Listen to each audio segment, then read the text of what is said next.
Hello, everyone. I've missed you all. Just getting started here. Welcome to episode 31, where we're going to be talking about Decentraland Game Jam. Hey, Cece, glad to have you here. Hey, Dr. Drip. Hello. So excited to be here. Just transitioning over. There we go. It's a beautiful day. I am getting a little feedback, I think, from your stream, potentially through your mic. So I was just hearing myself. Yeah, that's me. I need to turn my headset down.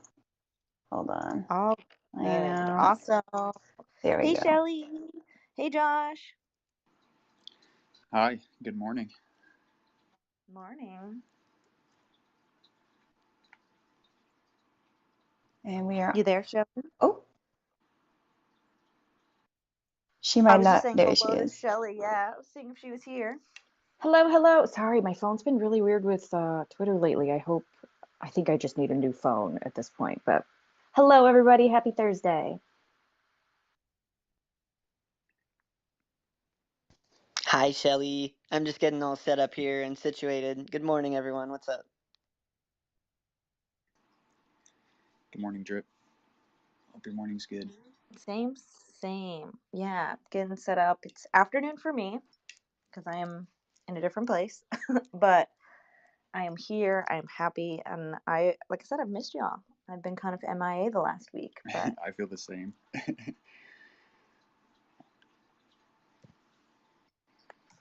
I'm just getting everything started, making sure to get some tweets out. Everyone, reminder to tweet. Let's get our other guest up here so we can chat, because again, we're talking about Decentraland Game Jam, and I'm so excited to share more about what that is for people who don't know, and to hear from the builders who submitted their entries and might possibly be the winners. We don't know. I haven't seen the announcement yet for it. I know voting closed on the 23rd, and I didn't I knew about the submissions from ABC Decentraland, but I didn't know voting had already closed. So I'm sad about that, but I'm excited to experience the games regardless, with just an open, playful heart, just to enjoy them for what they are, beautiful creations. So no voting for me, but I'm still going to have a good time today. Yeah, I did get a chance to vote, luckily. I think I was like one of the first people to vote, to be honest. Because as soon as I saw that poll up, I was like, oh yeah, I'm getting my vote in before I go on my trip. But I also want to welcome Nikki. Welcome to being up here and chatting with us today. Glad to have you here. Good morning, beep beep. Good morning, Nikki. Oh, beep beep.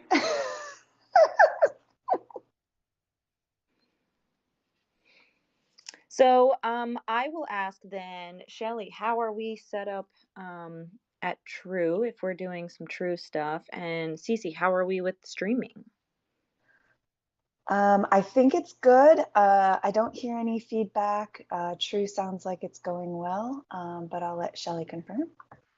Yep, all good on this side, and show apps will be dropping. So we're good to go. If we want to just hang out here for a few minutes so that everybody can get the show app, and then we can jump into the first game. And Cece, you should describe this big middle finger we have in the room for anyone not familiar. Yes. So if you're not familiar with the giant middle finger, it was from a project that I was recently on called Rebels with a Cause.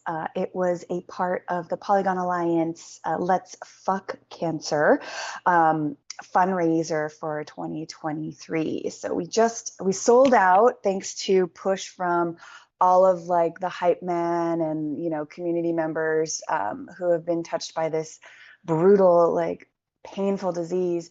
And the mint was 3-matic, and 100% of the proceeds went to the F Cancer Foundation, which is an organization that helps people dealing with this disease today. So families who need help with all sorts of expenses related to being diagnosed with this disease. And then they also provide support services for, the patients themselves, family members, because mental health is crucial, especially when you're dealing with something this serious. And so we were so proud. The community reached out, and we reached out to the community, and they said yes to a collaborative like PFP project, generative PFP project, CK Bubbles and myself included. And we put together a really beautiful mint, beautiful middle fingers that say F you to cancer. But then technically you could take them and say F you to anybody who really pisses you off. But yes, so this is just, this is the line drawing by Cynthia Steenkamp that was turned into a 3D asset by my amazing dev, Jojo Ombrive. So yes, that is the F Cancer finger. So yeah, middle finger to cancer. Yeah, fuck cancer indeed. Excuse my language, but also not sorry. I was really thankful to be a part of that project, and to all the Twitter spaces and sort of like any conversations you had where y'all were bringing people together to sort of talk about their experience with cancer, or family members who've had cancer. It got really emotional, but it was also very cathartic, because I think a lot of us who have experience with cancer, with ourselves or in and around our lives, it was kind of nice to know that like we aren't alone in that, because it feels sometimes like if you're not talking about the things you're going through, you don't really know someone else is maybe going through the same thing. And yeah, very different stories, but all like still connected with a terrible disease that, you know, needs to be stopped. So thank you for creating a safe space for all of us to share those stories, and to talk about ourselves and what we've experienced, because it meant a lot to me specifically, and I'm sure it meant a lot to a lot of other people. It was a true honor, and I'm grateful that people gave me that space, and I was able to provide. I'm gonna get emotional. We are here in Metaverse 3. I wish we had a jingle to lighten the mood. Oh, because I get so emotional. Maybe soon. We have tasked somebody to help us with a little jingle for our spaces. So hopefully very soon we will be able to release that, and add some of that brevity to situations when we need it. But I guess without further ado, if we just want to jump into it, if everyone's ready, we're all set up. Everyone share the room. Reminder to keep sharing it throughout the spaces and to let everybody know. Jump on the streams. We are streaming on Twitch, Kick, and YouTube. Cece will be running that, so you can follow along as she runs from place to place. We're starting out at True Band Room right now, like Shelly mentioned. You can get the show app there. It's a show app proof of attendance. So just jump into True Band Room for about 5 or so minutes, maybe 10. Shelly, you can correct me on that. And then we will be jumping into our spaces. But to give you a little bit about ourselves, we are the Metaverse 3, where Shelly, Cece, and myself explore the Metaverse every Thursday. Each week, we invite various creators, builders, and citizens of different Metaverse platforms to show us their worlds and the amazing communities that create together. Today, we're here to chat with a few of our favorite creators for games from the DCL 2023 Game Jam. I'm CK, or CK Bubbles, as some of you might know me. I'm a nail artist IRL and in the Metaverse, and I implore you all to explore the worlds at your fingertips and change your nail reality. Shelly and Cece, would you like to let the room know a little bit about yourselves? Definitely. Happy to hop in. Hey guys, I'm Cece. I'm a Metaverse event planner, digital artist, world curator, and a One Metaverse advocate. My home world is spatial, but I have found my tribe across multiple worlds in this beautiful, fun Metaverse of ours. Shelly. Hello, I'm Shelly Van. Most of you know me from the True Band Room in my home world of Decentraland. I've run over 600 live Metaverse concerts, and I'm on a personal mission to bring more musicians to Web3. And on the show app note, if anyone is not getting it or hasn't gotten it but has jumped into the band room, and we want to move on, just DM me and I'll make sure you get it after the fact so we can just go forward. Great. And then we have some special guests with us, as I mentioned. So I'd like to kind of pass the mic around to everybody, and I'll just go in order of how you guys are listed here. So Dr. Drip, if you'd like to introduce yourself and share a little bit about yourself, and then we'll go to Josh and then Nikki. Of course. How's it going, everyone? I'm Dr. Drip. I am a wearable creator in Decentraland. I'm also a Web3 builder. I've been here for about 2 years. I don't even know, actually. I don't know how long I've been here. But yeah, so this was my first Game Jam entry.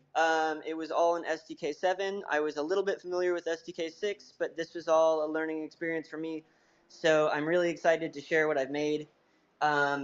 It utilizes a bunch of free assets. I definitely focused on making something that could be cloned by the community so that they could make quests and they could make little mini games or whatever it might be using my Game Jam entry. So that was kind of my goal. And I'm really excited to show it off. Hopefully it works this time, because last time it kind of blew up in my face when I went to present it. So hopefully Worlds is running good today. Judging by jumping in a little early into one of the spaces, it seems to be, but Right. yeah, I hope so. Right, but as I well. think it might depend on how many people are accessing the scene at a time. I'm not entirely sure, but I kind of suspect that as we pump some people in there, we'll start stress testing and the issues with the click markers or whatever.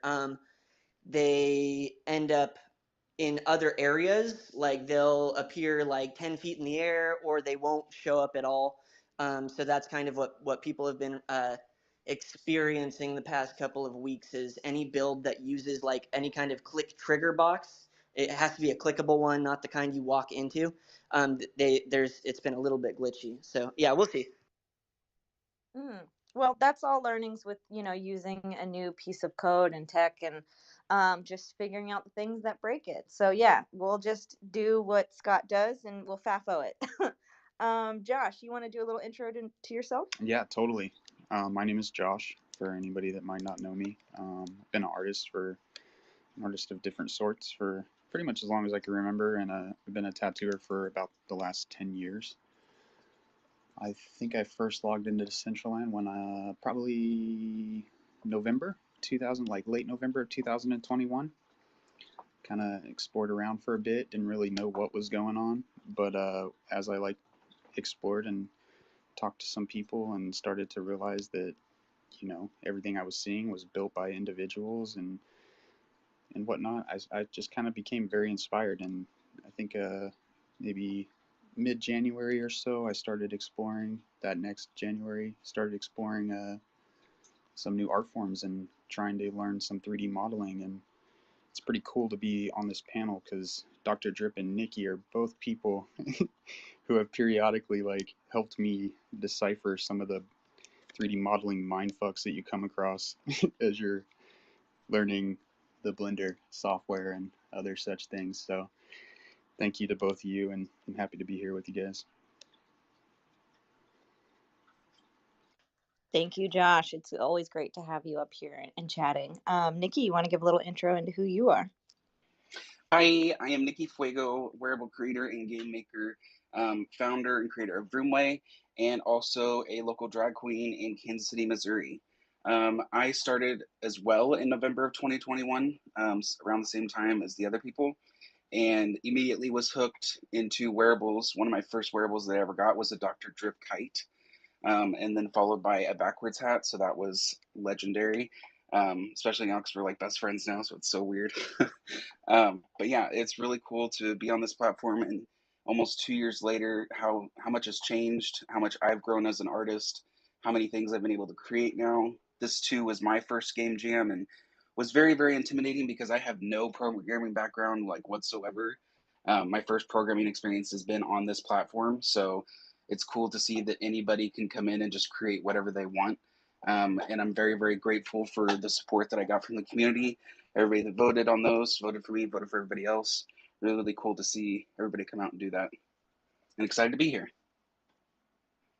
Thank you, Nikki. Yeah, getting into it a little bit, I guess for those who may not know, Decentraland Game Jam, somebody can correct me on this. It's been 2 or 3 years of it now, so it's an annual gaming themed sort of competition. And basically, this current year, which was Build Your Dreams or Bring Your Dreams to Life, is where builders were tasked with creating an interactive scene that will transport them to amazing and perhaps bizarre world of their dreams, based on the theme of lucid dreams.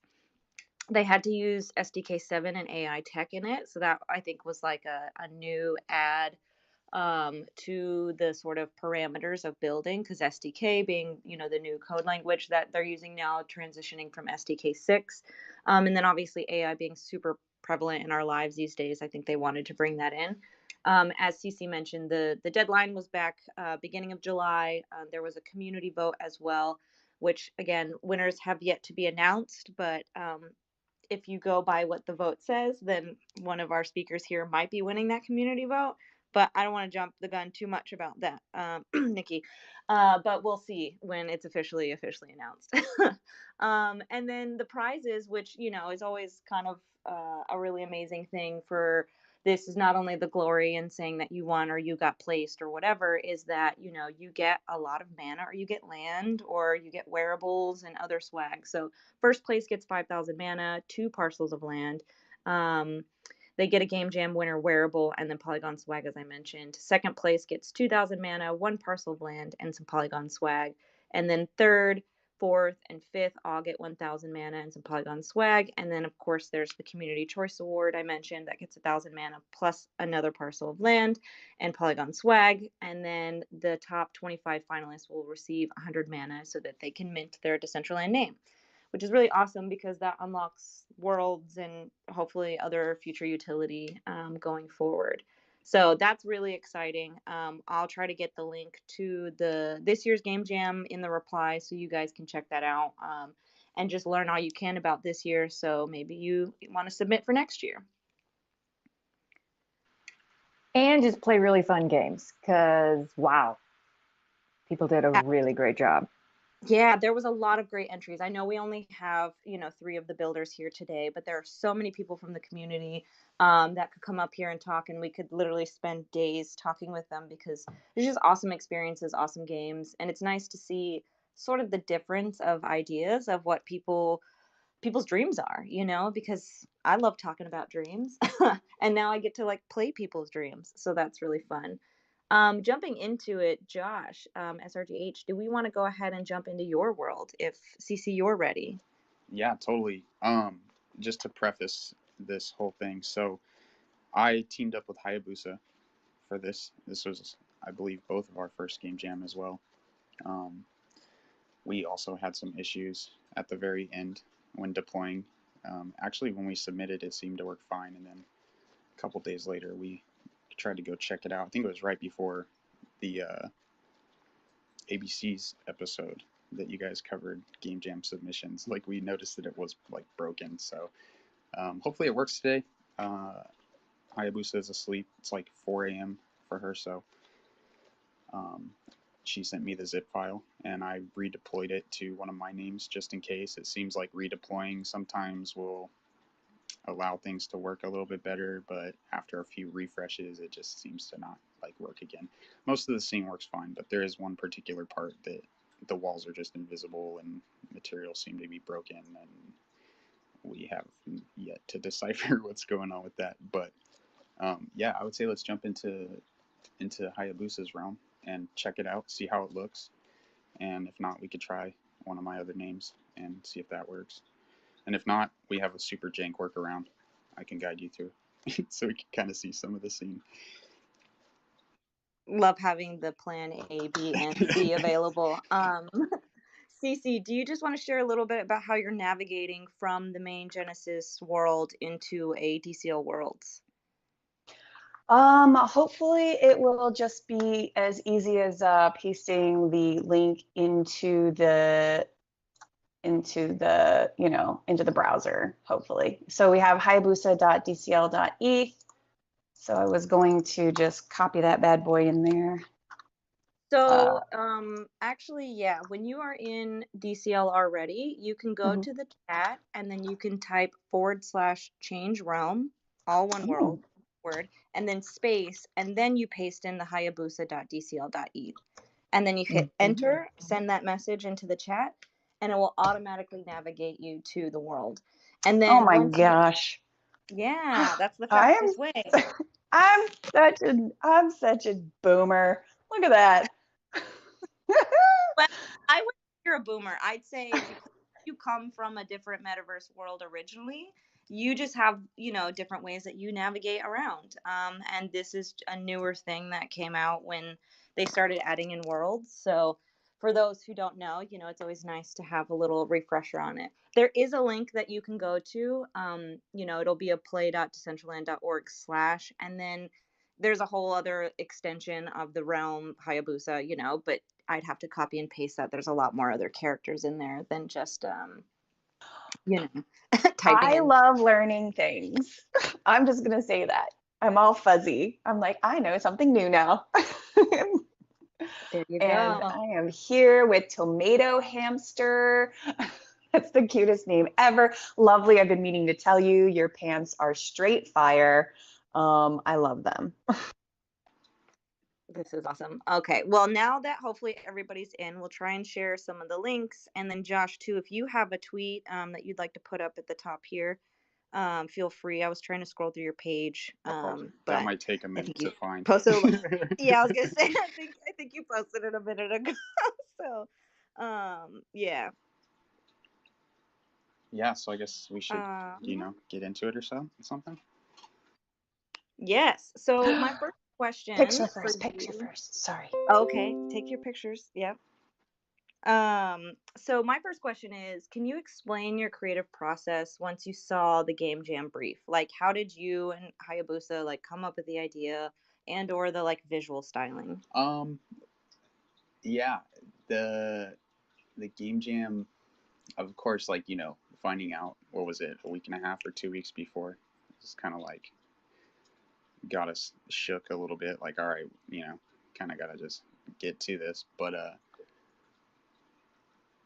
yeah, we kind of just started spitballing ideas, talking about common dream themes and whatnot, and we kind of just settled on a few, and I just kind of went crazy in Blender and started putting it together, and we would just constantly coordinate, and I would send files and we would test, and it was, I think when all was said and done, there was definitely over 70 zip files, updates that I sent to Hayabusa for testing back and forth. It was a lot. But mostly I did the modeling. We both kind of did the concepting, and Hayabusa did all the dev work for it, and she killed it. It was a pleasure to work with her on it. But the idea of the experience is that it's basically a labyrinth. There's one true path that will take you to the finish, and then there's a bunch of random forks that will take you on a goose chase and ultimately lead you back somewhere into the one true path. So you kind of have to go through it until you're familiar in a way. It's definitely not an easy, straightforward type of task. You kind of have to go through it and become familiar until you do become lucid in a way that you know your way through it. But we tried to encompass different ideas that, like I said, are kind of tropes, or so to speak, of dreams. So we've got parts in this scene where you're falling, and then parts where you're underwater, and parts where you're walking down hallways with many doors and different options that will lead you to places you might not expect. So it's pretty interesting. I think we both had a good time. Definitely, I could see from here where we're standing that the part of the scene that has been broken is broken for me, but we'll get there and we'll see if it works for anybody, and I guess we'll just go from there. Yeah. Yeah, because I think for me, I'm seeing a lot of darkness. Darkness. Yeah, Welcome to my dreams, my tech. CK. Yeah, it's like a lot of the textures might not be working unless that was meant to be like that. Yeah, the part that's broken is like, so basically, also for anybody who it does happen to work for, in the top left of the screen, there's a couple little UI options. One of them is show clues, and there's like some like text dialogue that will kind of help give some like very vague hints. And then there's the show hint button, which will pull up a little arrow, which I actually used Dr. Drip's arrows that he made open source for those. Unfortunately, I couldn't use like them in their truest form, even though they were such low like and so optimized in like file size. We had already reached our max on the 100 megabytes. Otherwise, we would have probably kept going and just adding more. But yeah, it got to the point where we couldn't even add the arrows without it not letting us deploy. So I had to remove the animation, the keyframes of the arrows, and take it from like, what was it, Drip, 4 arrows down to 1 arrow. Yeah, I think it was 3, and that's actually it's a little surprising because those are like 4 kilobytes. So they're so your small. team must be really big. Yeah, dude, we hit the threshold. We It's definitely hit the beautiful though. threshold. I saw it work fully the first time I ran through in browser because I hear in client that white room works better. But I saw it and I loved it. I had a really good time getting through here. I think that there's a lot of depth in both the artwork and the way that you guys animated all the like the butterflies. Yeah, I have to commend you guys. You could tell that there was a lot of time and effort put into this, and I was impressed. Well, I But it is a appreciate that, man. bummer to Thank see you. the walls not loading, and I think it's a world thing. I hope it does get fixed soon. Yeah, me too. Me too. We'll see though. We'll see. Tink Poke actually mentioned something about maybe trying to make a version of it for Hyperfi or whatever. So we tossed around the idea. We might be trying to do that, but we'll see. What is the size of this? Like, what is the dimensions, like parcel wise? I think what is it? The max is like 20 by 20 or something, or is there a max? I think it's like 20 by 20. I think last year there was a max. This year there was no max parcel size. It was just 100 megabytes. Okay. Yeah, Yeah, I was just asking because I wondered if there was somebody who had some, land in like Etheria or something to let you put it up for a bit, so that way you could at least, like not have to deal with the technical issues that are beyond, y'all's build. Yeah, that'd be cool. I mean, it'd definitely be worth a shot to try some different options for sure. Well, oh, go ahead. Sorry. No, I just wanted to comment on the grass. It actually feels like we're touching grass. This is so cool. Is that, I'm curious from the triangle perspective, how did you get that is it images or that can't be 3D grass, is it? Wait, where are you? Well, when I first landed, and I don't know if some things are a little super jank as far as I have to use your word. That was so good. If anything's a little janky for me, the way it loaded. But when I first dropped in, I was in this like patch of grass with a spinning cliff. Okay, yeah. Type situation. Yeah, with this tree on the top of the hill. Yes. Yeah, so you're talking about like the grass blades that are sticking up?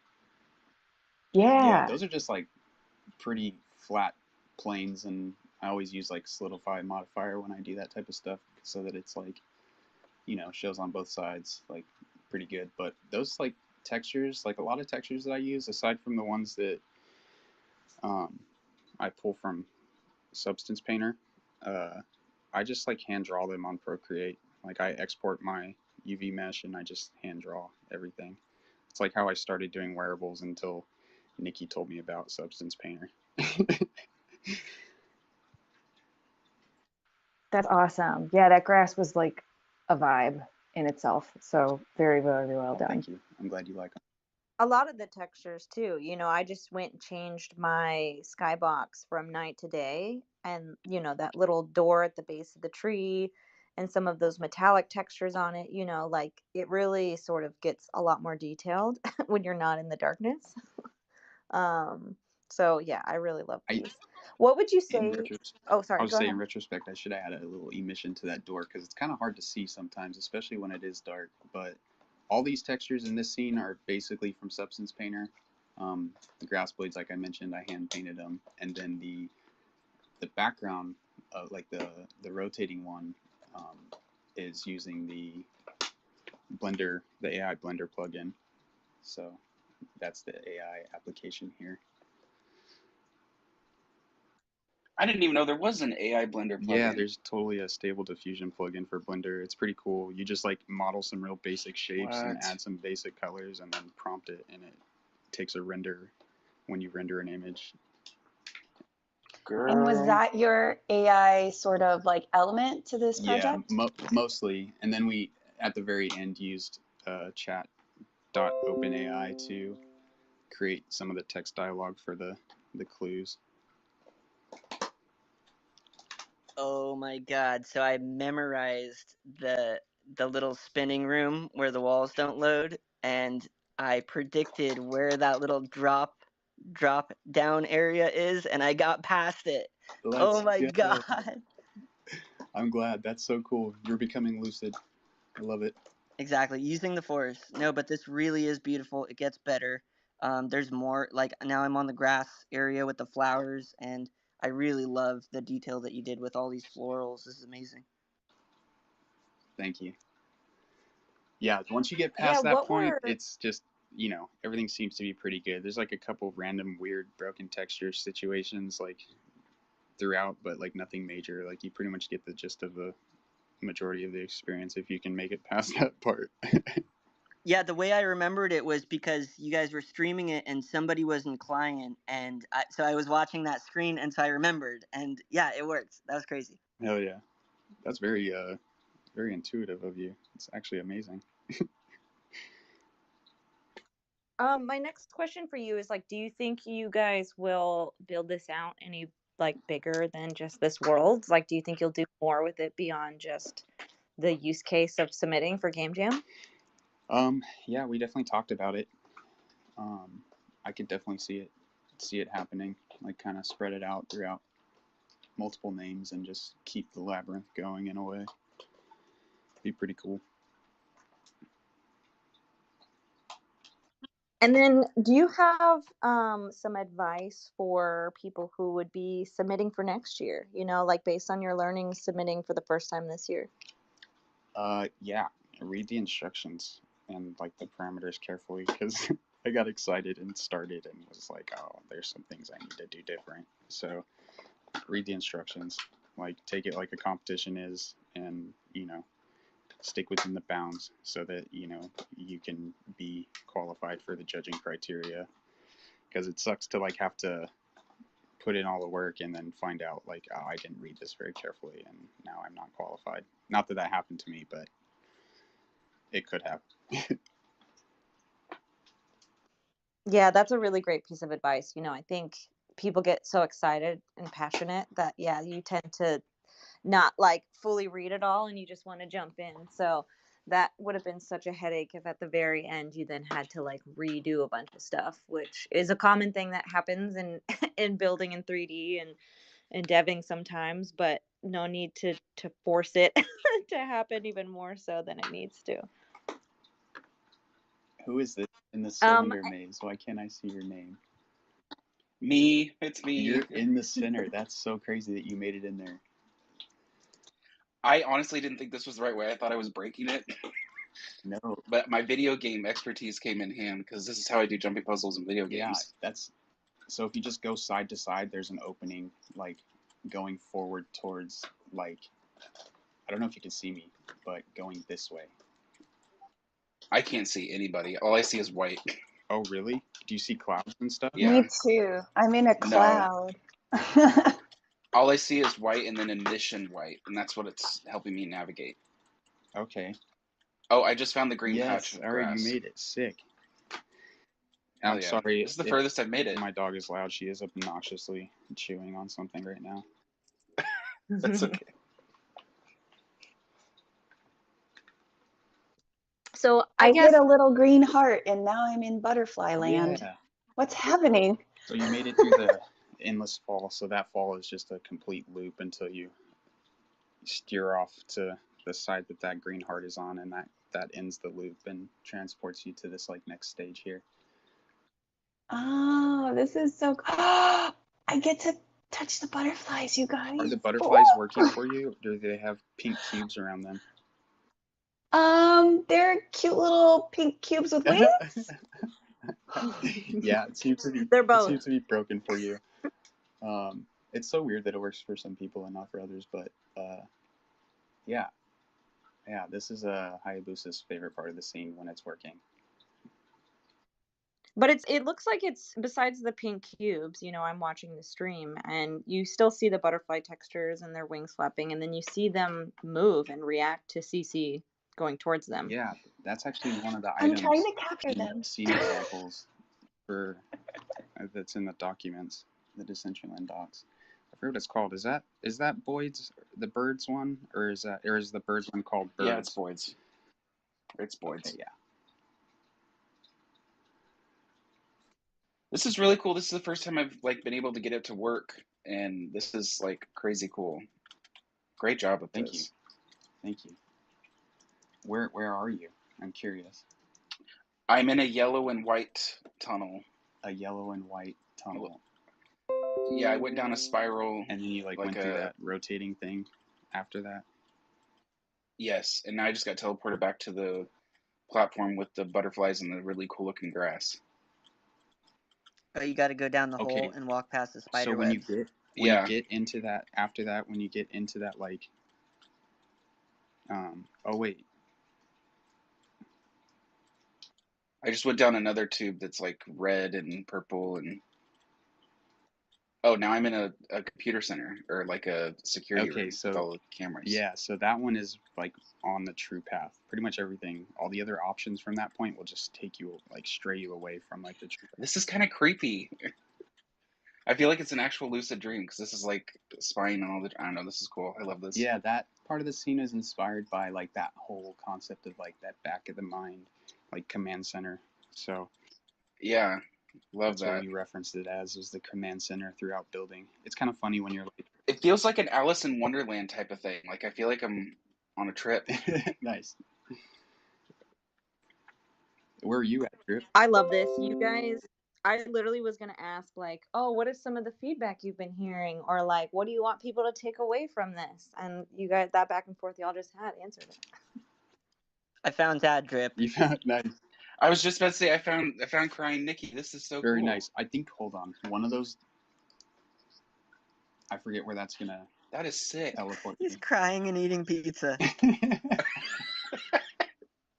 That never happens. Pizza makes you happy. I was like, that's accurate. I'm not sure where I'm supposed to go after butterflies. I feel like my body is just breathing right now. I don't know if that's normal. Like my body is just floating. Yeah. Kind of breathing. This part is very difficult to navigate through if the textures are broken, which I believe they are for you, considering the butterfly pink cubes. Okay. If you want to, you could try to do it like in the, I don't know, can you change realm from chat in Worlds? Yeah. If you want to do / change realm and then try artbyjosh.dcl.eth, it might work in that one. I just deployed it like right before we like jumped on the Twitter Spaces. I'll go with you just in case. Okay, / change realm space art by Josh. Art by Josh. DCL. I have enjoyed watching your body breathe. It's like it moves. It's very calming. It's like rotating up in a breath in, and then it rotates back down. I didn't want to say anything because I was like, this is nice. And then I'm like, but we need to finish the game. Okay. artbyjosh.dcl.eth. Okay. For me, it's broken here as well, unfortunately. So I don't know. It's going to work for you. Well, we'll be broken together, Josh. Just to really quickly, for anybody just joining, we are exploring Sergey H's Game Jam submission, and you can reach that by visiting the link. Let's see.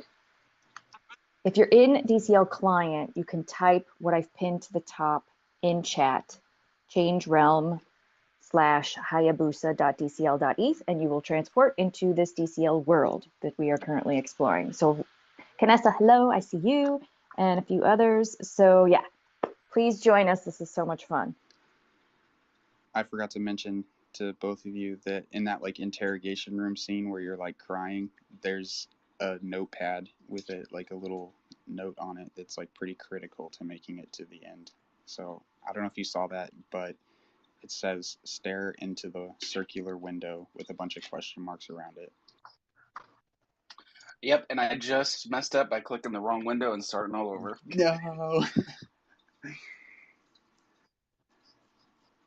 I think that's the. Did it take you all the way back to the very beginning? Yes. I think that's the only part that does that too, of the whole experience. Thank goodness. I didn't read the notepad. Now, if you do take the time for whatever reason to like go through it again, and you get to the hallway, take the only cracked door on the left, and it'll take you forward. I found the dog. This is the cutest Let's go. thing You made it to the in end. Decentraland.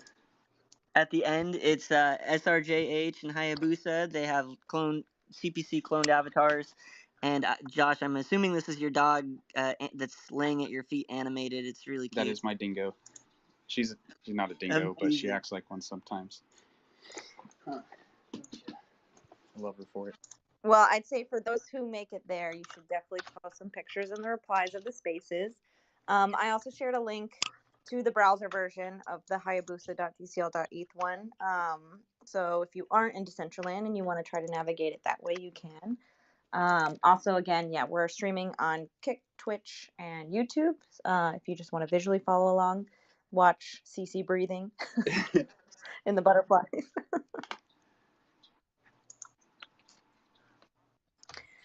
Well, I guess, did you have any last things you wanted to share about the space before we move on to the next game? No. If anybody does, give it a try and make it to the end, or even if you don't, like, post it on Twitter. Like, let me know what your favorite part of the scene was, and I'll shoot you some wearables for taking the time to check it out. Yes, always record content of your experiences and tag your creators and builders. Outside that, I just want to say thank you so much for sharing. I am going to keep trying to play Lucid Dream because I really, really, really want to see a crying person eating pizza because I don't believe it. I think, do you have pizza equipped, Drip? I do have a little pizza guy. Oh, you got the pizza too? Okay, yeah. Perfect. That's hilarious. Yeah, sorry, Cece. I wish it worked more flawlessly, but... No apologies needed. This is Web3, baby. I'm glad you know how it goes. Exactly. Forever FAFOing. Forever. Honestly. Oh, that's a t-shirt. Forever FAFO. Something we'll have to get for Scott. Yes. Our fearless FAFO leader. Yes. Well, thank you again, Josh. We really appreciate it. And I look forward to exploring more of that once I am back from my trip, because all these kind of started coming out right as I was leaving. And so I haven't had, even though I've been exploring them on our shows, I really want to dedicate some time and go through them and fully experience y'all streams. So thank you. Yeah, you're welcome. Thanks for inviting me on today. I'm glad I got to hang out a little bit and talk with you guys about it. Appreciate you, and everyone give Josh a follow and follow what he does in the space, because in addition to building dreams, he's a great artist, tattoo artist, making wearables, and all around 3D modeler and great person. So definitely check Josh out a little bit more. Cece, were you going to say something? Yes, I was going to say, I think this is the first time that we've ever VC'd, and so I'm just really honored to hear your voice, and now I know who's behind that incredible avatar that I dance with in DCL all the time. So thank you. Yeah, likewise, Cece. And Shelly, it's always a pleasure. You're amazing. Everybody, the Shelly. Much love, much love. So much love for everyone here. And speaking of love, should we go to cavern.dcl.eth, Dr. Drip? Yes, let's go. Let's load it up. I've actually got to hop off in about 15 minutes, so I'm sure that's going to be more than enough time to share everything. Definitely. So if you are in world, type / change realm, no spaces, and then after change realm, put a space, and then type cavern.dcl.eth and hit enter. Once I navigate there, I will share a link in the replies.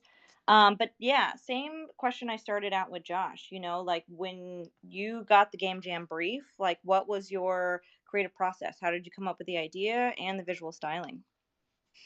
So it was all spitballing for me. It's actually kind of funny because I did not plan anything like this. I wanted to make kind of like a sports game.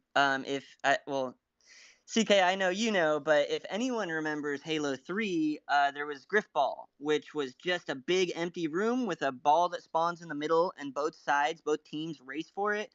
They're equipped with weapons. They can push players away from the ball, and you basically just try and score on the other side. And that's where I started. I grabbed the power cube and made a big field. And if you go through the first area and move on to like the main big cavern. This was the big griffball field that I initially made, and it did not turn out that way because I just started like spitballing different parts, different elements, throwing it in the pot. And then before long, I had the NPC system. I had and the NPC system runs a lot of stuff. There's a lot of functions that fire based on talking to an NPC. And then yeah, I just started throwing stuff together. All of the assets, there were actually 2 assets that I downloaded from Sketchfab. And I pulled them into Blender, I modified them, made them work for what I needed to do, but none of these textures are my original textures. Which I feel like if I did have more time and I did actually do all the 3D modeling, I think it not only would it have scored higher, but it would have been a lot more bespoke and custom. So this was kind of just throwing parts together, seeing what worked, and then before long, it was like this long RuneScape style quest. Yeah, so that was my style. I guess it was really messy. I didn't know where it was going, but then it started like it was like having a machete and cutting back this grass. Like it started to reveal itself, and I was like, oh, okay, like throw some zombies in there, make it a shooter.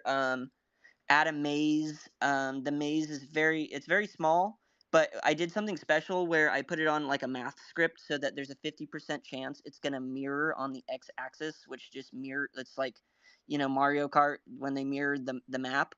So that's also a fun thing that I threw in there. But yeah, it was very very messy. I love that. I do think you should still make a Griffball version, if you can figure it out, because I loved Griffball, as you know. And but yeah, I mean, I think it's really fun when you load into the space. Walk up a little bit, and you'll be posed with a little help message.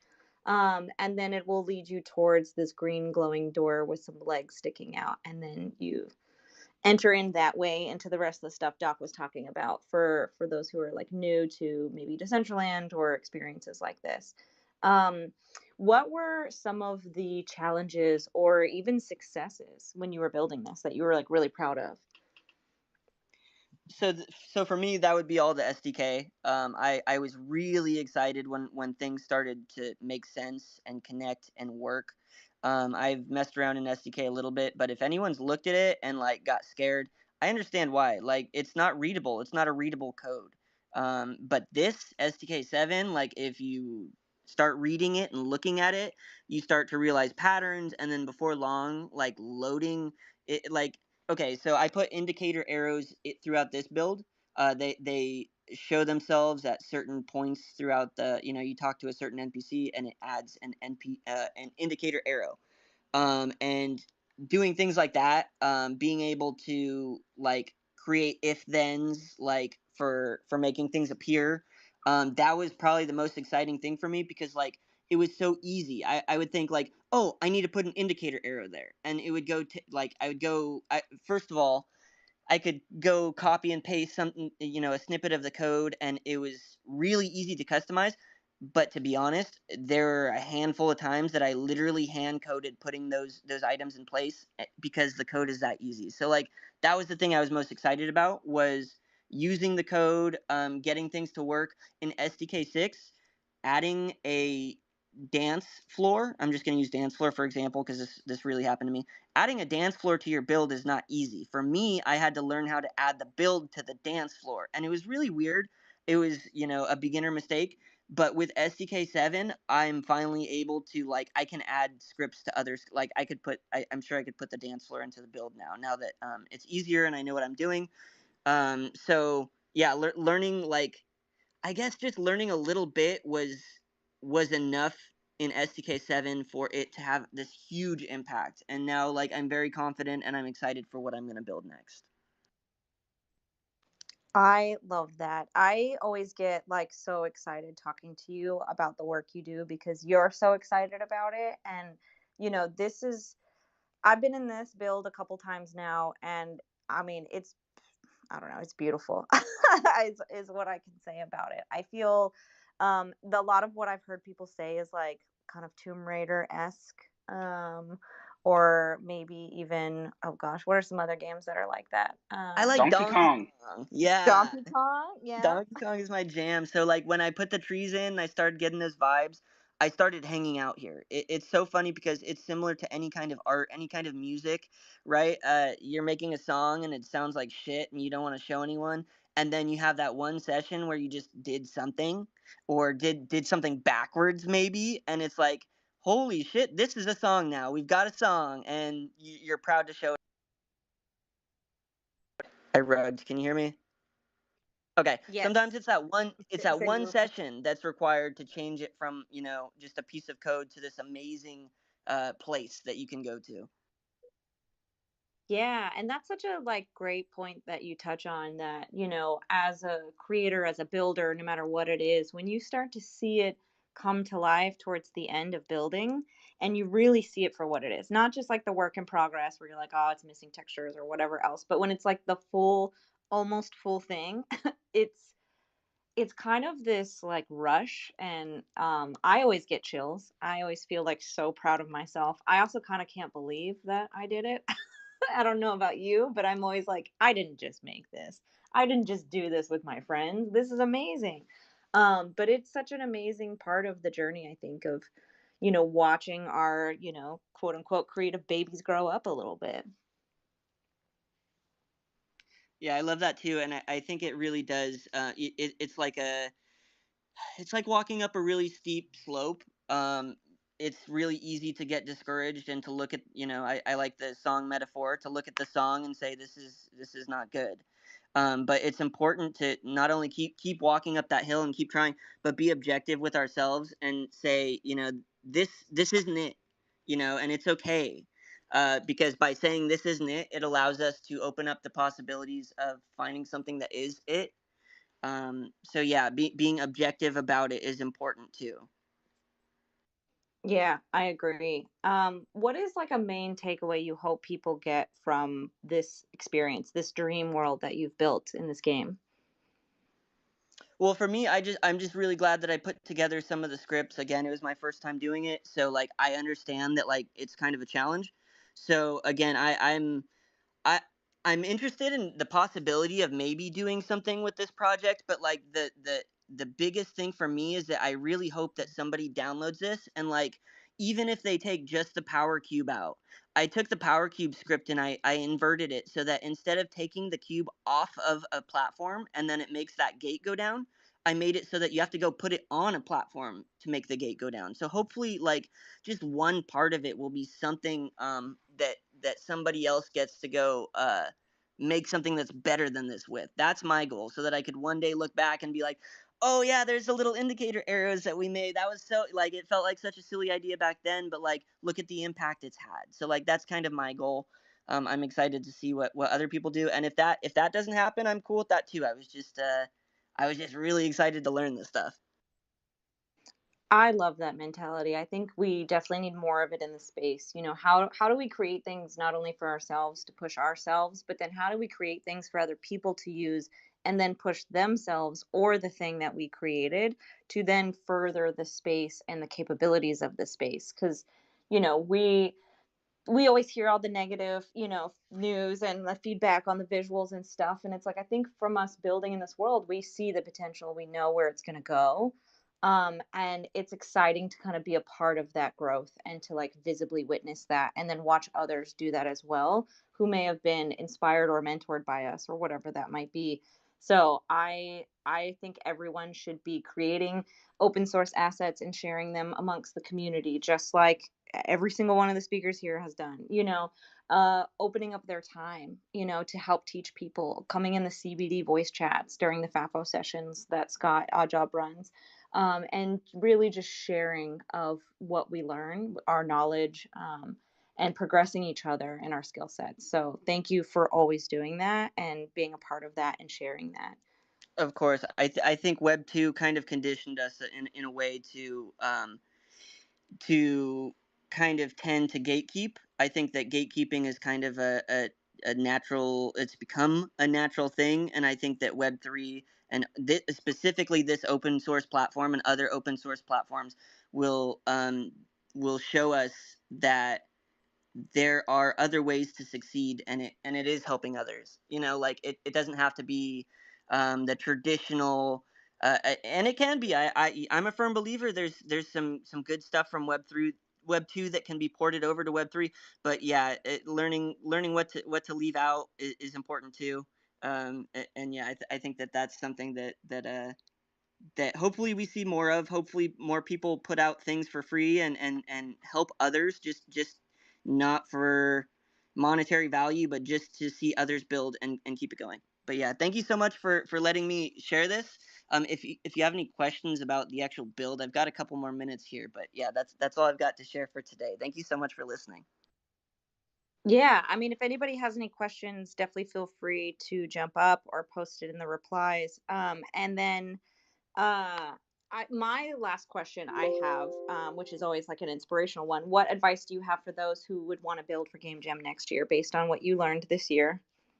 Yes, absolutely. So, and this is something we couldn't have known, but now we do. The first time that we presented, people couldn't get past that first room. So I think that if I had made some sort of an admin key or like a secret, click go stand in the corner and click the blue rock that's way up in the air, and you'll be able to teleport through. If we had made some back doors, not for the sake of the game, but for the sake of the presentation, I think that would have been a wise decision, just so that there's some underground tunnels to get through the build so that other people can see it in a pinch, in the case that things don't exactly work. Again, this is not something we could have really predicted, but I think that's what I'm going to do next year, just in case. I love that. I don't mean to cut you off, but I did see Decentraland pop up and wanted to give them a chance to say hello. Doc, if you need to jump, I totally understand. I know you're on a time crunch, but I just want to thank you for sharing your game, sharing your experience, sharing your knowledge, and just being such a loving, kind, and open person in the space that is very much needed in a time where things are very negative. So keep being you. Thank you. Thank you so much, and thank you so much for listening and taking the time for the show, because I think that there's plenty to see, and I'm really excited that we're all here to share it. So thank you. I am going to hop out. I'll link up with you guys a little bit later. I'll be back, and I'll be in DCL. I love you guys so much. Bye. Love you, Doc. Thank you. And hello to Decentraland. Welcome. Hey everybody, how's it going? It's PB. Yeah, I just wanted to jump in for a minute. I saw you all were talking about Game Jam things. I know the announcement on the winners is running a little bit late, but I just wanted to tease to you all that I am looking at the winners list currently, and I am prepping a post for it. So hopefully we'll be out very shortly. Just looking on finalizing a couple of the information with the team. But yeah, I'm gonna be posting about that. Yeah, here super shortly. I got to jump into a meeting here in about 5 minutes with Kim actually. So yeah, if anything, I'll go over and finish it with her there. But yeah, thank you everybody for the participation and for, having these conversations and being excited about all of the creations. It's super cool to see. Thank you, PB. We always appreciate you coming in and supporting us and, having the account support us and sharing all the alpha and information as you get it. It has been definitely a crucial part of all of us building and creating in this space to be able to be tapped in to what y'all are doing and kind of know how things are moving and feeling supported in a way that like we're not alone doing this. And it's not like the centralized world where we don't have a say in anything. So I definitely want to thank you for always being that for us. And I look forward to that announcement of the winners post. I think, as mentioned earlier, we potentially have a winner for one of those who I will pass it on to next, unless you have something else to say, PB. No, all good on my side. I'm going to have to drop out here in just a moment. I just wanted to kind of jump in and hang out for a minute, hear what was going on. But yeah, thanks again to everybody that's doing awesome stuff. Thank you. And thank you to Decentraland. Share the sentiments for all of us, please. Without delaying it any longer, Nikki Fuego, hello. Hi, beep beep again. I'm going to celebrate a little early for you in your potential winner for community based on that vote ending. Hopefully we'll see that in the post later, but woot woot. Yes, oh my God.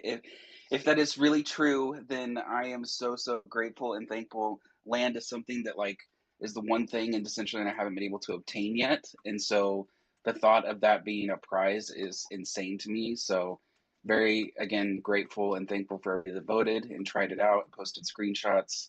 The giveaway has ended for that, so I will be posting the winner to that later today. But yeah, I'm so excited. This was a great first time experience with Game Jam.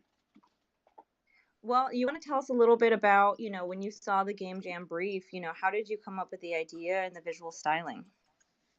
So one of the things that sold me on the Game Jam was the theme, and it being about lucid dream.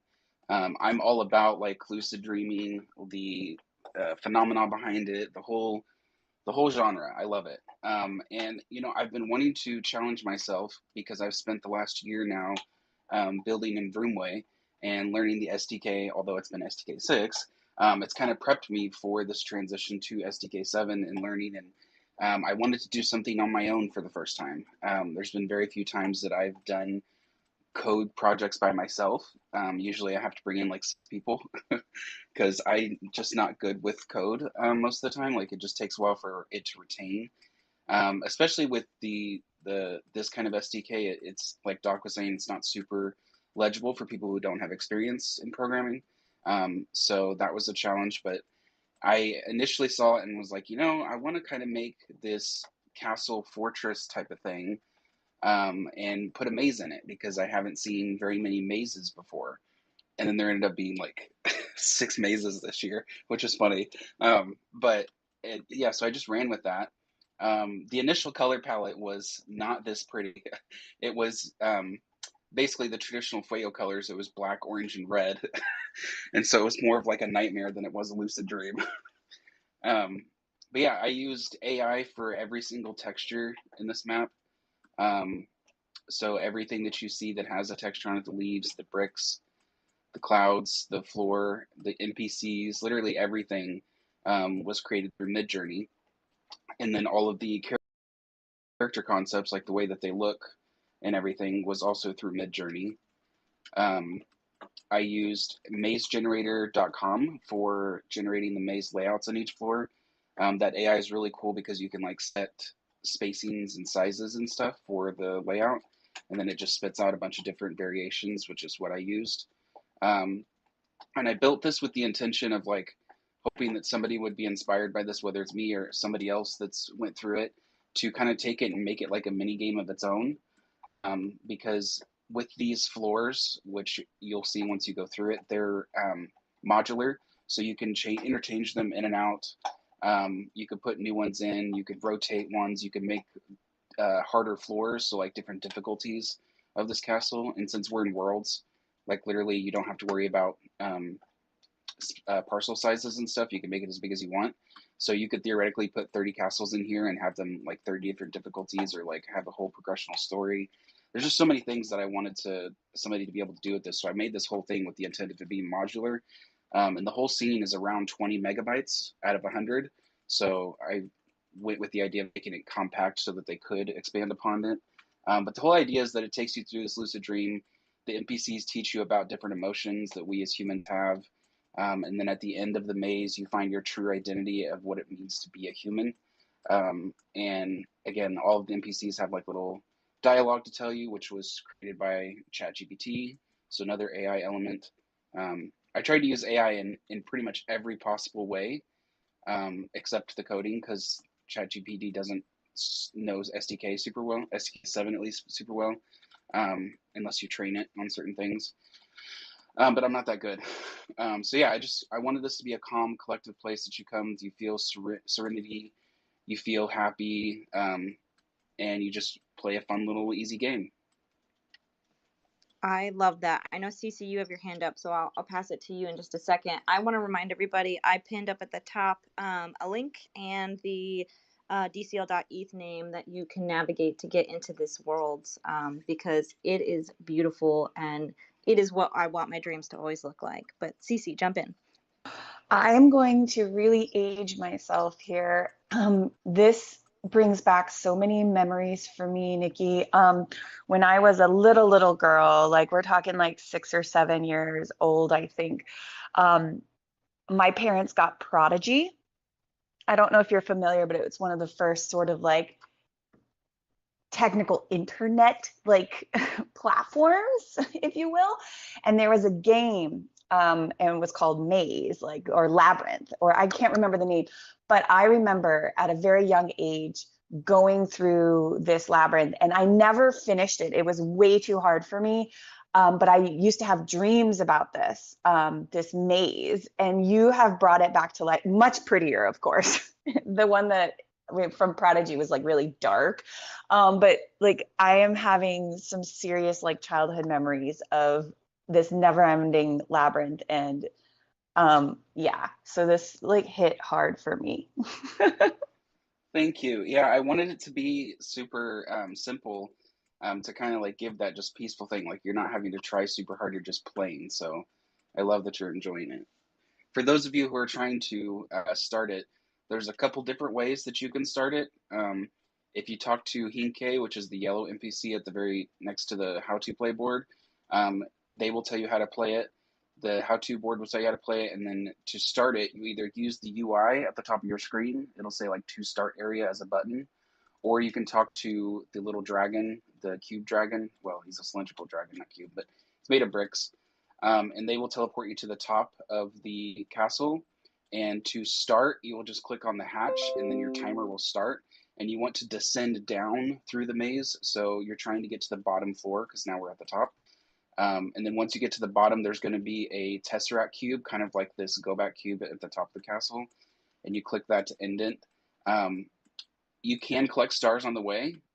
Some of the stars may be red herrings, some of them may not. It's kind of up to you to decide which stars that you trust. And yeah, so your goal is just trying to make it to the end as fast as possible. The record to beat is 44 seconds, so good luck. But there's 6 levels, so yeah, it's really fun. Again, just something super simple, something mindless that people can do, but also have fun doing it. Who got 44 seconds? Sorry, CK. No, go ahead. Nikki, was it you that got 44 seconds? Yes. Okay, all right, that's fair. Because I was the like, person who goodness. didn't make the maze those got it in 55, so not much further off my time. Wow, impressive. Okay, well, I'm gonna I've save ran that. this 100 times and I still get lost on the first and second map because it's the most disorienting one, but the rest I have memorized.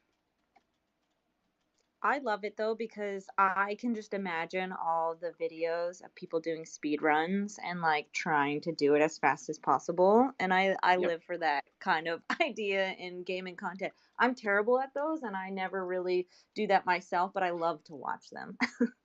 Yes.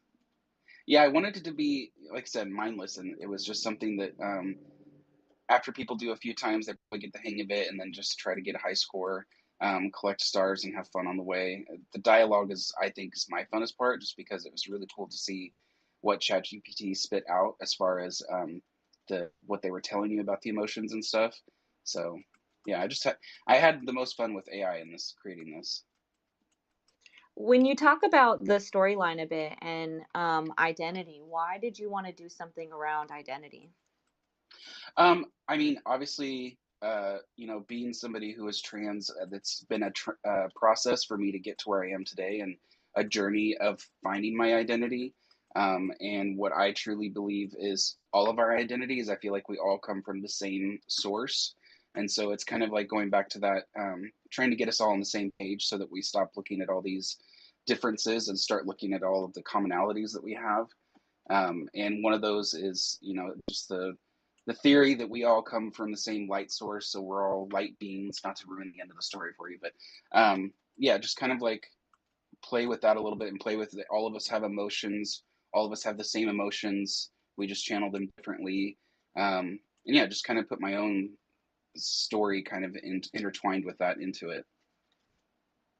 Yeah, I think, as a queer person, we can resonate a lot when people want to tell stories around identities, because just as you mentioned for your own journey, being a trans person, how, you know, having society tell us for most of our lives, depending on where we live, that we can't be ourselves. And so once we get to be ourselves in our fullest self, it is a journey of rediscovery, of almost rebirth, and figuring out, how we navigate going forward and being our true selves, because there will always be people along the way who want us to compromise on ourselves and not be ourselves because they're uncomfortable with it.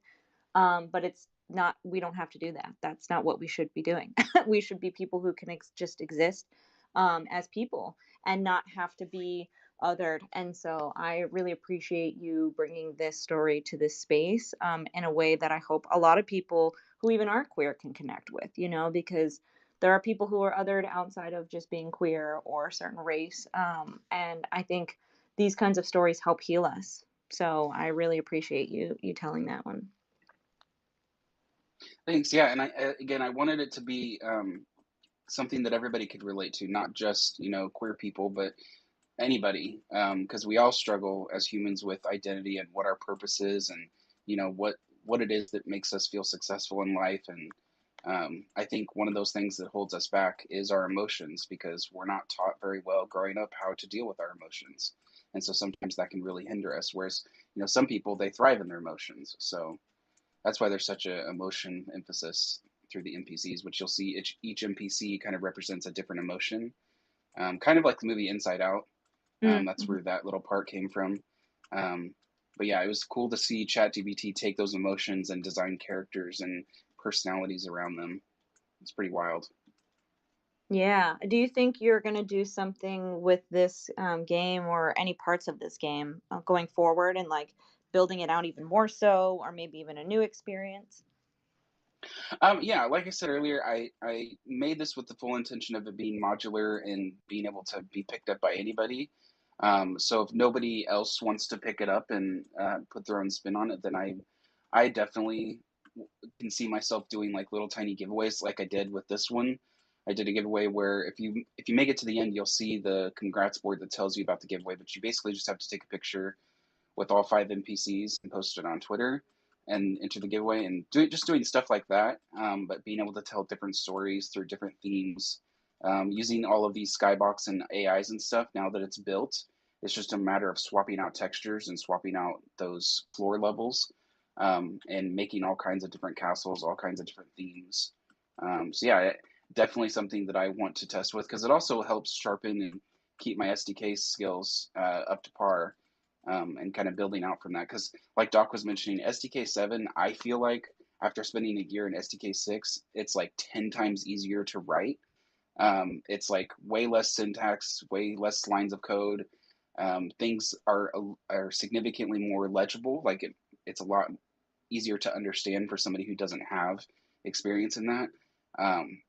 And I think it was Lostrum or somebody that I was talking to that explained how STK7 is kind of like one item that goes through a giant factory where you're adding a bunch of elements to it, whereas SDK7 is kind of like one item going through a bunch of different factories.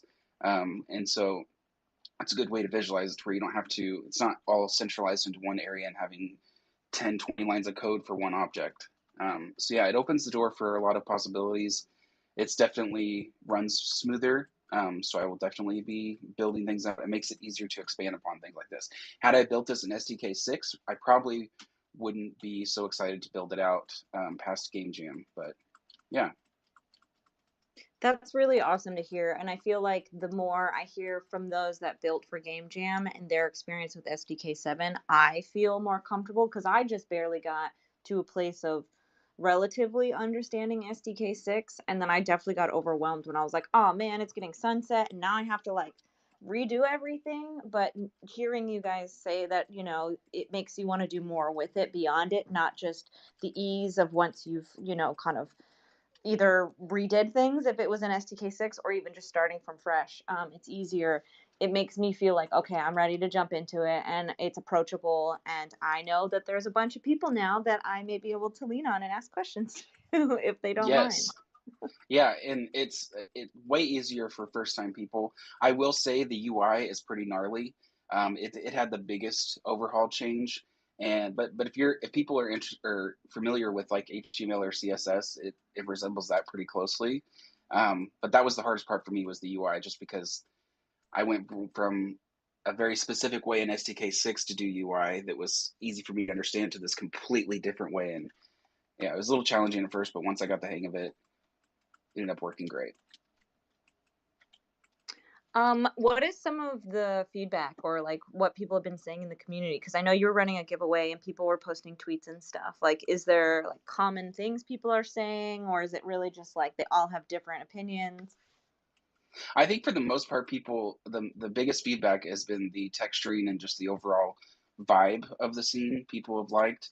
It's very calm, very serene, which is exactly what I wanted. I'm very glad that I went a different route with the color palette. And it's funny because, like I said, the original color palette was like the traditional Nikki Fuego colors. But then I had a dream because I was working on this so much. You know how when you work on something so much, you start having dreams about it because it's like literally consuming all of your time. That's what happened with me. And I was dreaming about this build, specifically the castle. And I just saw it change in my dream from like the dark red warm colors to like these bright pastels that I typically avoid because I'm not super into the pastel or like the pretty colors, if you will. I'm more of like the contrasting kind of person. And so this was a very big stretch out of my comfort zone. But once it all came together and put the skybox in, I was like, yes, this is exactly what I want. The music people have commented on a few times, and music is really calming.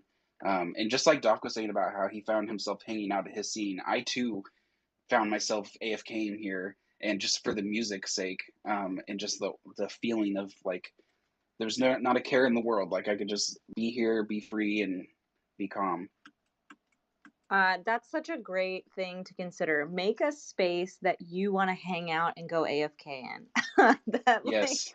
it's like because I used to do the same like with Rooston's Cove, and you know there were locations that were just so calm and chill or just so like meant for AFKing, whether they meant that or not. And I would just that would be like my home. I'd like put it on my laptop as I'm going to bed and like doing stuff on my phone, and then I'd close it, and that's where I slept for the night. And I'd wake up there and I'd listen for a bit and I'd start my day, and it would just make me happy to have those places and situations. So I really love that. And I also love the idea that your game about dreams were affected by your dreams, and then you brought that out into like the reality of it. So I mean, I could have a whole existential space where we talk about dreams and art imitating life and all sorts of stuff, but I really love Literally. Yeah, it's called so being logged in too long. yeah, but I think too you also brought up something that, you know, I saw a bunch of hearts and faces and reactions to, which is, you know, you work on something for so long you start dreaming about it. And I'll never forget when I first got into Decentraland and I was hanging out every day, going to parties every day, and the next thing I know I'm dreaming that I'm hanging out in Decentraland with my Decentraland friends. And I was like, that I've never had something be so connected and so right away appear in my dreams as Decentraland did. And I was like, well, maybe Maybe that's because I'm meant to be here. Maybe I was always here and I just didn't know it. I don't know. Maybe I'm getting a little too out there. Getting deep there, girl.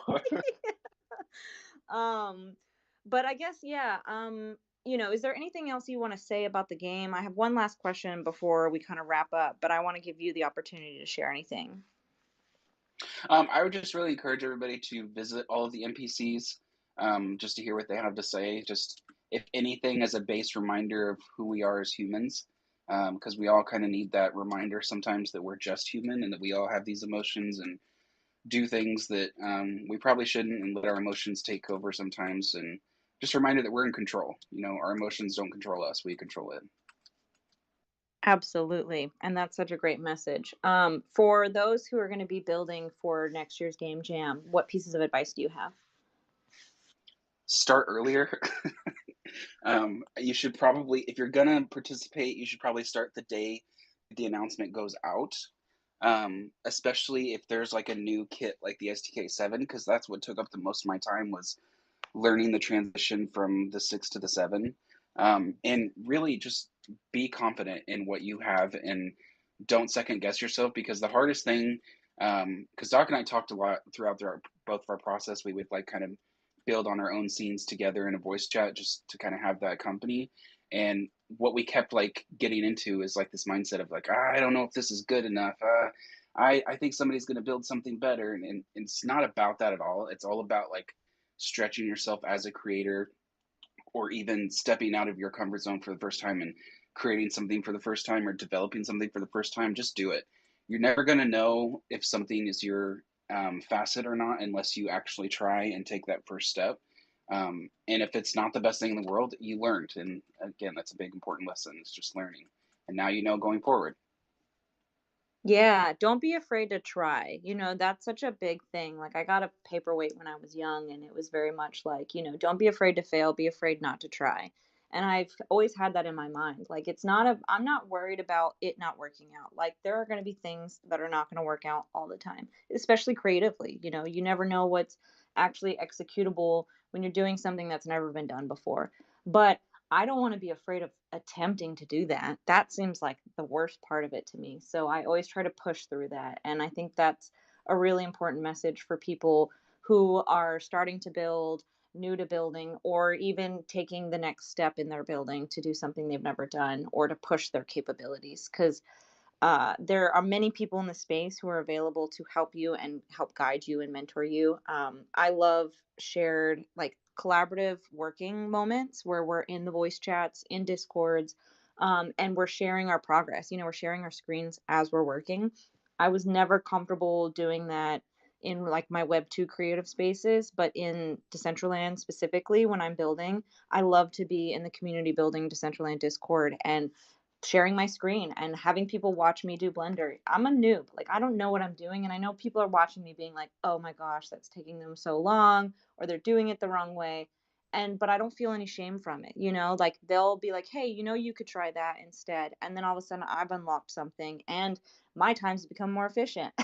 So it's this really amazing collaborative education and working environment. So keep doing that. Y'all keep sharing that, and keep building and keep inspiring us, because it's because of everyone that we've brought up to talk here today, and so many people in this room who are listening right now. Like, I could list so many names of how many amazing people, you know, Kanessa, Tang, Sinful, Bubblegum, Spotty, you know, like Billy, so many people. And I'm not excluding any names here that I didn't call out. It's just I could keep going down the list the whole time and saying them. But keep building, keep pushing yourselves, and keep sharing what you have. I mean, this is how we create better experiences and we get more people in this space. So thank you to Decentraland, thank you Game Jam, thank you to all the builders and the creators. Any last words from anybody before we start to wrap it up? Just a big thank you again to everybody that came out and voted for the Community Choice Award. Really grateful and excited to build more. Josh, I don't know if you're still around. I know you had to pop for a bit, but if you are, feel free to jump in and say any last words. Otherwise, Shelly, Cece? I just want to say thank you to all the builders. Thank you to Decentraland for putting on this game jam. I am really inspired, and it was exciting to hear people say next year. like this year was just the first, for them, or the second for them, whatever, how many they did. And they're just like, we're rocking, we're going for next year already. And so I'm just really excited and inspired by everyone in this space. And CK, you spoke so eloquently about it. So I will just rest my mic, as Meta DJ likes to say. Yeah, echoing that, I think that just again to bold print the collaborative effort of Decentraland and the inherent collaborative spirit is just something I'm so bullish on, and grateful to be here. And thank you everybody for exploring with us today. And again, if anybody did not receive their True Show app from the band room, just shoot me a DM and I'll make sure you get it. Yes, thank you everyone for joining to learn more about Decentraland and their annual Game Jam competition.